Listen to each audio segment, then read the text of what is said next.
If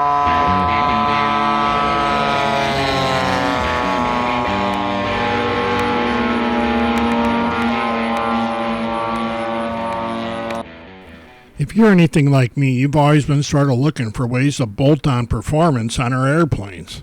Well, I found out how to do that. Plus, we can also manipulate the performance of our planes to better fit the situation or what we want to do that day. When I made the jump to gasoline engines, I started noticing Vess props on a lot of the planes I seen.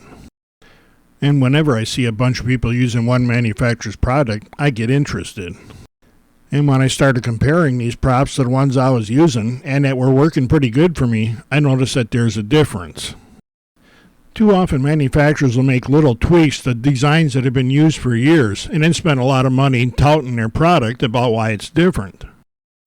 Vess started with a new sheet of paper, modern design and manufacturing tools, and a different idea about how to go about this. The Vess props are so different they don't even use pitch numbers. And that's because each prop actually has a bunch of different pitches in it along the blade.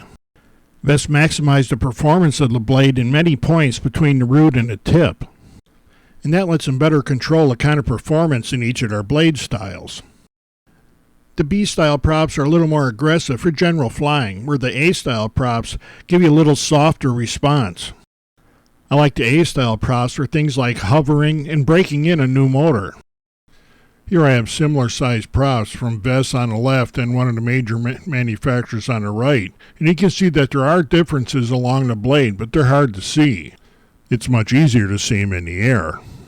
One of the more noticeable differences in the Vess props is the curve on the leading edge and the straight trailing edge.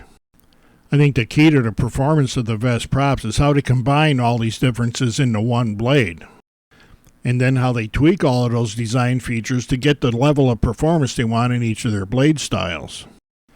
And because Vess uses computer-aided design and machining, they get the exact shape they want every time. These props are very consistent.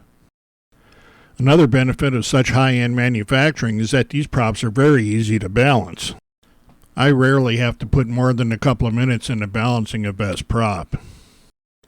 I've been flying this prop for weeks, and I put it back on the balancer, and it's just fine. I use a 23B prop on my 17.5-pound biplane because it has all the acceleration and power I need. For lower speed maneuvers, I like using the 23A because it softens up the throttle response, but it has plenty of punch to pull me out when I screw up and hover. But when I want to let the DLE 60 Twin show off a little bit with its speed and vertical, I put the 23B on. This is my 91-inch Aeroworks 260 Freestyle with a DLE 61 in it.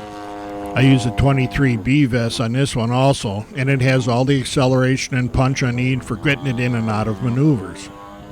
A lot of props make a bunch of noise when you do knife edge spins, but this is full throttle with the Vess 23B, and it's not bad at all. When I was breaking in this DLE 61, I did a bunch of touch and goes to keep burying the throttle, and for that I used a 23A. That reduces the load so the motor runs cooler. So if you're looking for a way to bolt some performance on your plane, you need to check out the Vess props. And I like being able to adjust the performance of my plane with a different style Vess prop.